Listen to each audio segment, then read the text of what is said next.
کہ بعض اوقات خداوند عالم بڑی پریشانیاں لے کر آتا ہے اور at the end of the day جو حق ہے خدا اس کو فائدہ دے دیتا ہے.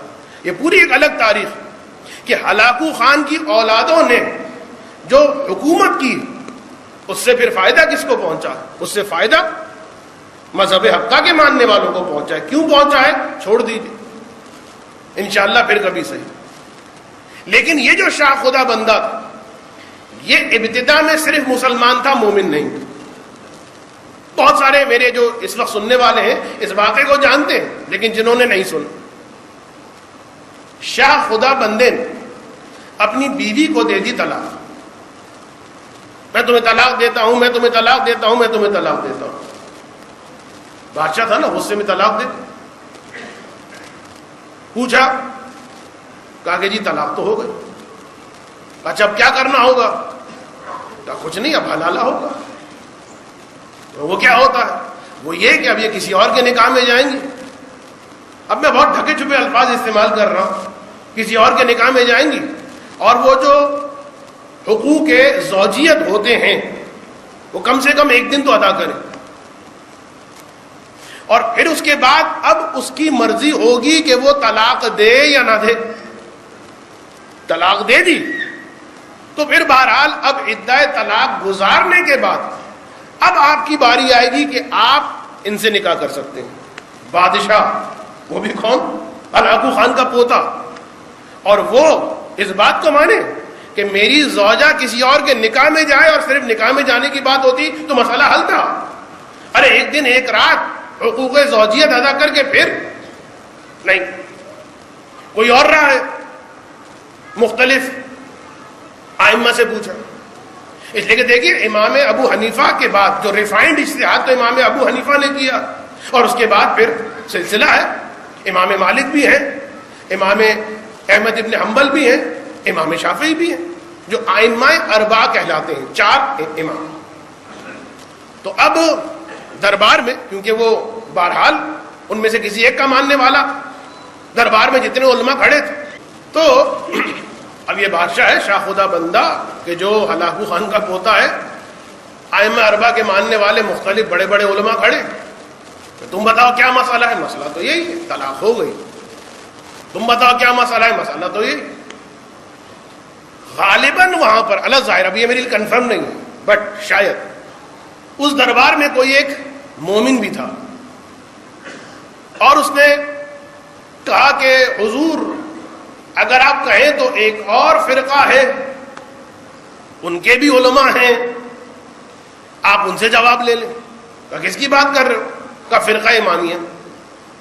اب جتنے کھڑے تھے ان کے کان کھڑے ہو گئے. کہا ارے کیا بات کر رہے ہیں، وہ ایسے ہی بیوقوف لوگ ہیں، احمق لوگ ہیں، ان کو کوئی ادب آداب نہیں آتے، کوئی ان کا سلسلہ نہیں ہے، چھوڑ دیجیے ان کو، کن کی بات کر رہے ہیں. لیکن خدا بندے کی بھی کان کھڑے ہو گئے. لیکن بیوی کا مسئلہ حلالہ کر نہیں سکتا. کہا اچھا کون ہے وہ لوگ؟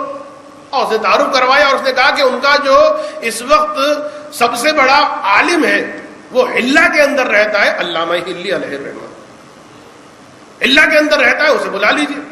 تو ٹھیک، علامہ حلی کو بلایا گیا. اب ان درباری علماء نے بہت شور کیا، بہت زور لگایا، لیکن بادشاہ کے سامنے کیا کیا جا سکتا ہے. خیر دربار سجا، علامہ حلی آئے، اور کس طرح آئے؟ چپلیں اتارنے کے بعد بغل میں دبائیں، اور بغل میں دبا کے بادشاہ کے سامنے آ کے کھڑے ہو گئے. اب وہ جو دوسرے علماء تھے انہوں نے مسکرا کے ایک دوسرے کو دیکھا، اور بادشاہ سے کہا بادشاہ سلامت، ہم پہلے ہی کہہ رہے تھے یہ احمق لوگ ہیں، جاہل لوگ ہیں، ان کو اتنا بھی نہیں پتا کہ دربار میں آیا کس طریقے سے جاتا ہے. دیکھیے آپ کی توہین کر دی اس نے، چپلے جو ہے اپنی بغل میں دبا کے آ رہے ہیں، یہ کوئی طریقہ؟ شاہ خدا بندہ غصہ بھی آ گیا اس کو، کہنے لگا کہ یہ بتائیے کہ آپ یہ چپلیں کیوں بغل میں دبا کے آئے؟ تو علامہ حلی نے فرمایا کہ بھائی میں اس لیے چپلیں بغل میں دبا کے آیا کیونکہ میں نے پڑھا ہے کہ رسول خدا جب چپلیں اتارتے تھے تو امام ابو حنیفہ ان کی چپلیں چرا لیتے تھے. جب رسول خدا چپلیں اتارتے تھے تو امام ابو حنیفہ ان کی چپلیں اتار لیتے تھے، لہٰذا میں بھی ڈر گیا، بھائی رسول کی چپلیں چوری ہو جائیں تو میں تو کچھ بھی نہیں ہوں. فوراً فقہ حنفیہ کا عالم کھڑا ہوا، بادشاہ سلامت میں آپ سے کہہ رہا تھا یہ جھوٹا ہے، چور ہے، غلط بیان نہیں کر رہا، میں تو پہلے آپ سے کہہ رہا تھا. کیا مطلب؟ کہا حضور امام ابو حنیفہ کا زمانہ تو کم سے کم 150 سال بعد کا ہے، وہ تو رسول کے زمانے میں تھے ہی نہیں. کہا اچھا معذرت کے ساتھ سوری غلطی ہو گئی، یہ علامہ ہندی کہہ رہے. وہ غالباً امام مالک تھے، مالکی امام کے جو فقہ کے ماننے والے تھے وہ کھڑے ہو گئے احتجاج میں، یہ کیا بولا جا رہا ہے، یہ کیا کہا جا رہا ہے. ان کا زمانہ تو امام ابو حنیفہ سے بھی زیادہ لیٹ کا زمانہ. ایک ایک کر کے چاروں ائمہ کے نام لیے، سارے علماء کھڑے ہو کے کہنے لگے یہ جھوٹ بول رہے ہیں، غلط بول رہے ہیں، ہم نے آپ سے کہا تھا نا بادشاہ سلامت. جب سب کی بات ہو گئی اب علامہ ہلی فرمانے لگے اے بادشاہ سلامت، ابھی آپ نے ان کی زبانوں سے سنا، ان کے امام کا زمانہ رسول سے 150 سال کے بعد کا ہے، ان کے امام کا زمانہ اس سے بھی زیادہ دیر کا ہے، کسی نے رسول کو دیکھا تک نہیں، اور میں جس امام کا ماننے والا ہوں وہ علی ہے کہ جو رسول کے ساتھ رہا، چاہے جنگ ہو، چاہے سفر ہو، چاہے حضر ہو، چاہے مکہ ہو، چاہے مدینہ ہو، بچپنے سے لے کر انتقال رسول تک رسول کے ساتھ رہا. تو میں اس امام کا ماننے والا ہوں اور یہ اس امام کے ماننے والے ہیں. بس بات ختم ہو گئی یہاں پر کہ یہ تو اس امام کا ماننے والا ہے جو میں بات کر رہا تھا آپ سے، کہ سلسلہ ہمارا وہاں جا کے ملتا. تو خدا بندہ بڑا امپریس ہو گیا، ان کے پاس کوئی جواب نہیں، وہ تو خاموش ہو کے کھڑے ہو گئے، اس لیے کہ علامہ ہلی آ گئے بھائی اب احتیاط کرو.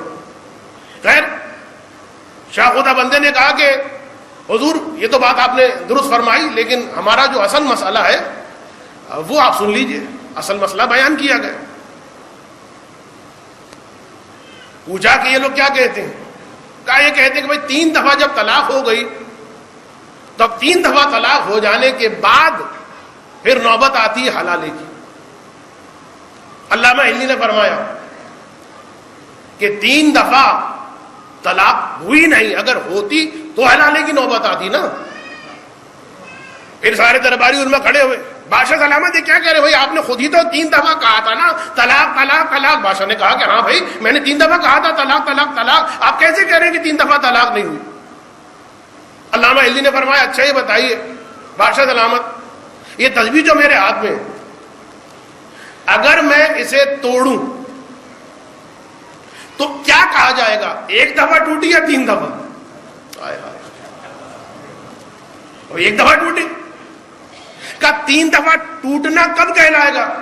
کہا جب دوبارہ جوڑے پھر توڑے، پھر جوڑے پھر توڑے. تو کہا کہ جب ایک تسبیح 3 دفعہ کہنے سے اگر ایک ہی دفعہ توڑی ہو نہیں ٹوٹ سکتی، تو وہ طلاق جب تک کہ دوبارہ نکاح نہ ہو، پھر طلاق ہو، پھر نکاح ہو، پھر طلاق ہو، تب 3 طلاقیں بنیں گی. آپ کی بیوی آپ ہی کی بیوی ہے، مگر یہ کہ ذرا آپ ادعائے طلاق کا انتظار کیجئے اور کسی حلالے کی ضرورت نہیں ہے. ایک درود پڑھتے ہیں محمد و آل محمد.